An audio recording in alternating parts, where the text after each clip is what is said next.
नमस्कार साथियों, एक बार फिर आपका स्वागत है। साथियों, आज जो अपन बात करने जा रहे हैं वो कक्षा 12 भारत का मानचित्र। यानी आपको बोर्ड की परीक्षा के अंदर 2 नंबर का क्वेश्चन मिलेगा। उसमें आपसे पूछा जाएगा कि भारत के मानचित्र में निम्न को दर्शाइए। तो अपन जो यहाँ पर बात कर रहे हैं वो कर रहे हैं, यानी हम भारत के मानचित्र में किन किन को दर्शाना। एक तो जो आपसे पूछा जाता है भारत के प्रमुख बंदरगाह।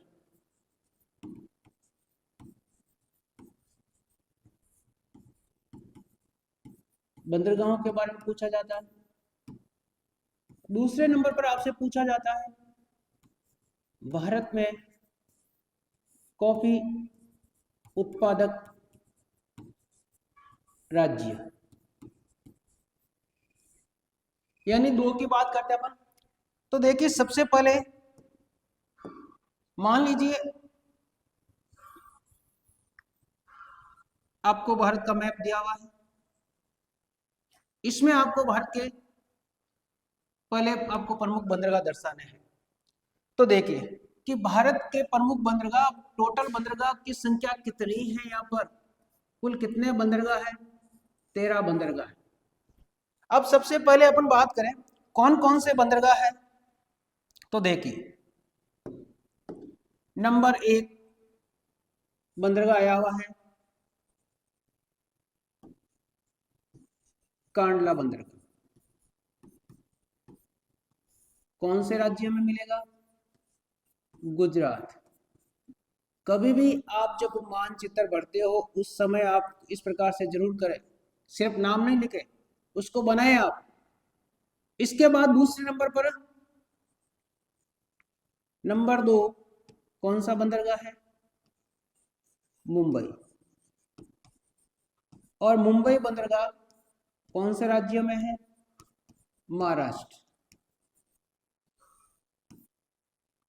और इसके बाद मुंबई के पास में ही तीसरा बंदरगाह है, यहां पर आया हुआ है, जिसका नाम है वो नवा सेवा, या उसे जवाहर लाल नेहरू बंदरगाह भी कहते हैं। ये भी कहां पर है? आपके महाराष्ट्र में। तो महाराष्ट्र में कितने हो गए? 2। इसके बाद आगे बढ़ोगे, गोवा के अंदर ये हो गया नंबर 3। नंबर 4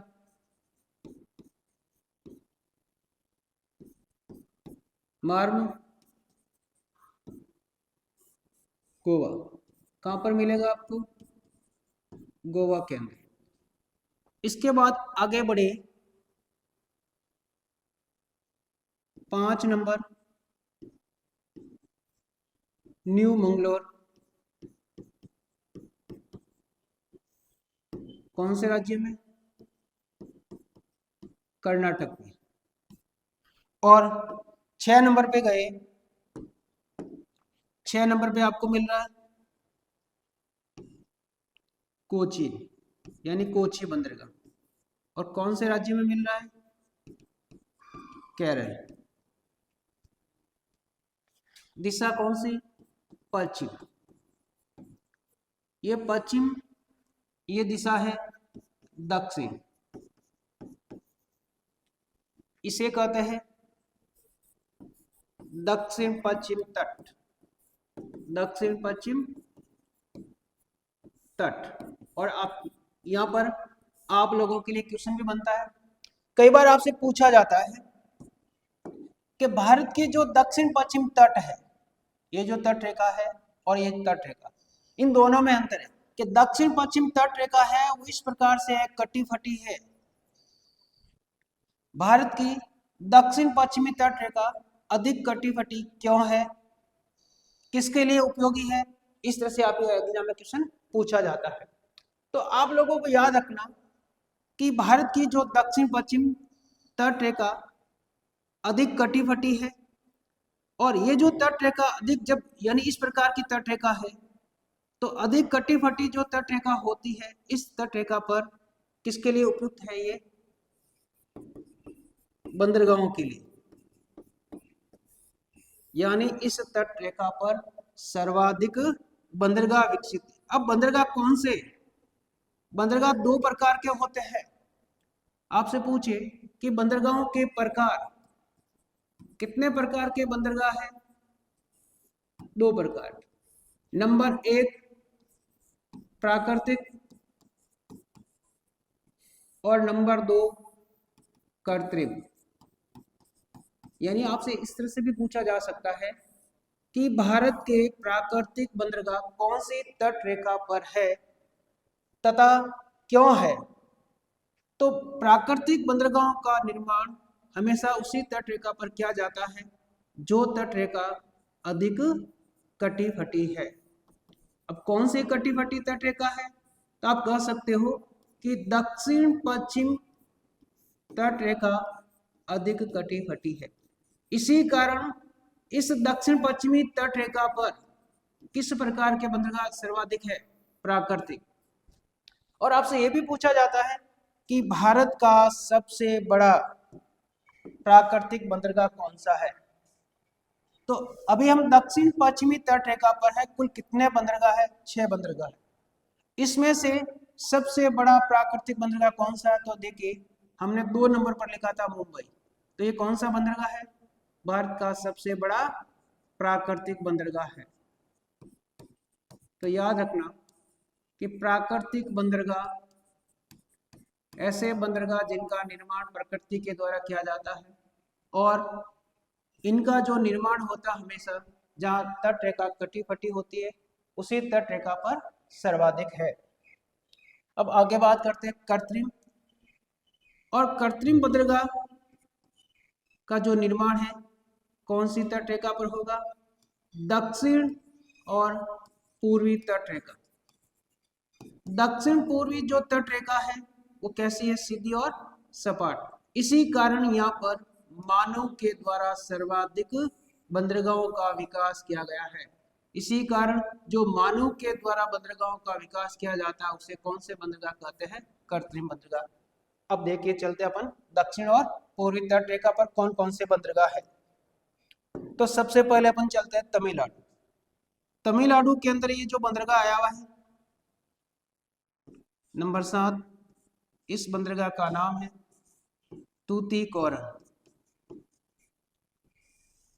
इसके पास में ही है 8 नंबर पे एनोर, और इससे आगे 9 नंबर पर कौन सा है? चेन्नई। और ये तीनों बंदरगाह भारत के एक ही राज्य में है।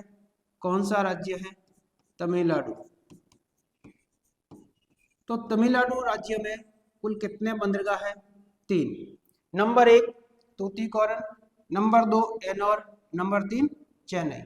इसके बाद आगे बढ़ते देखिए यहाँ पर जितने भी बंदरगाह लिखे अपने सभी बंदरगाह तट रेखा पर लिखे, लेकिन जो 10 नंबर पे जो बंदरगाह अपन लिख रहे हैं ये जो बंदरगाह मैं थोड़ा अंदर की तरफ लिख रहा हूं,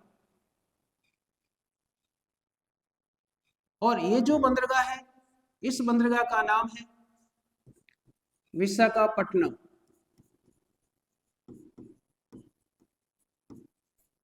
कौन से राज्य में है? आंध्र प्रदेश।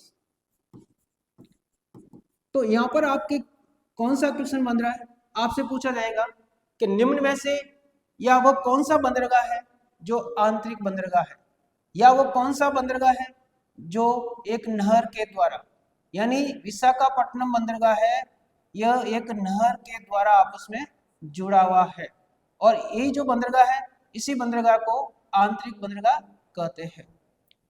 10 नंबर। आगे चलते अपन 11 नंबर पे। 11 नंबर पे आप जाओगे तो यहां पर मिलेगा आपको, ये वापस तट रेखा पर होगा,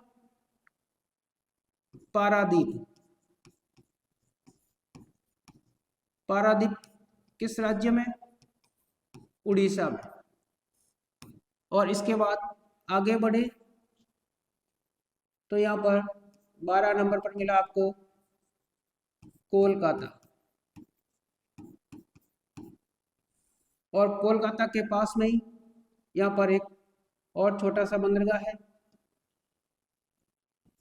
जिसका नाम है हल्दिया। 13 नंबर पे हल्दिया। ये दोनों बंदरगाह किस राज्य में है? पश्चिम बंगाल। तो कुल कितने बंदरगाह हुए? 13 बंदरगाह। अब याद रखना कि जो दक्षिण और पूर्वी तट रेखा है, इस दक्षिण पूर्वी तट रेखा पर जितने भी बंदरगाह है वो सभी बंदरगाह कौन से हैं? कृत्रिम बंदरगाह। तो आपसे अगर पूछे कि भारत का सबसे बड़ा कृत्रिम बंदरगाह कौन सा है, तो भारत का सबसे बड़ा कृत्रिम बंदरगाह कौन सा मिलेगा आपको? चेन्नई। तो कुल कितने बंदरगाहों की बात हुई? 13 बंदरगाह। अब आगे बात करते हैं अपन। हमने बात की थी भारत में कॉफी उत्पादक राज्य। कई बार आपसे पूछा जाता है कि भारत में कॉफी उत्पादक राज्य को मानचित्र में दर्शाइए। तो अपन देखते हैं आगे। कॉफी उत्पादक राज्य।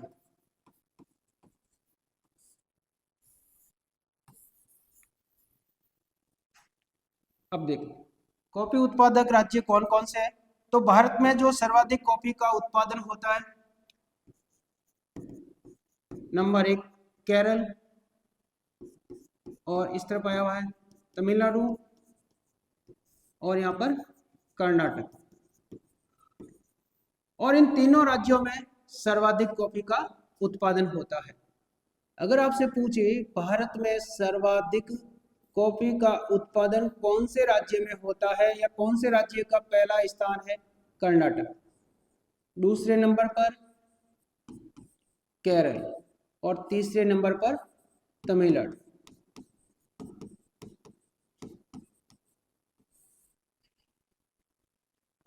इसको आप मैप में इस प्रकार से दर्शा सकते हो, यानी जहां जहां पे कर्नाटक है तो आप इसमें इस प्रकार से दर्शा सकते हो। कर्नाटक ये हो गया आपके जहां जहां तमिलनाडु है, और इधर वाला केरल, और इसमें आप इस तरह से लिख सकते हो कॉफी उत्पादक क्षेत्र।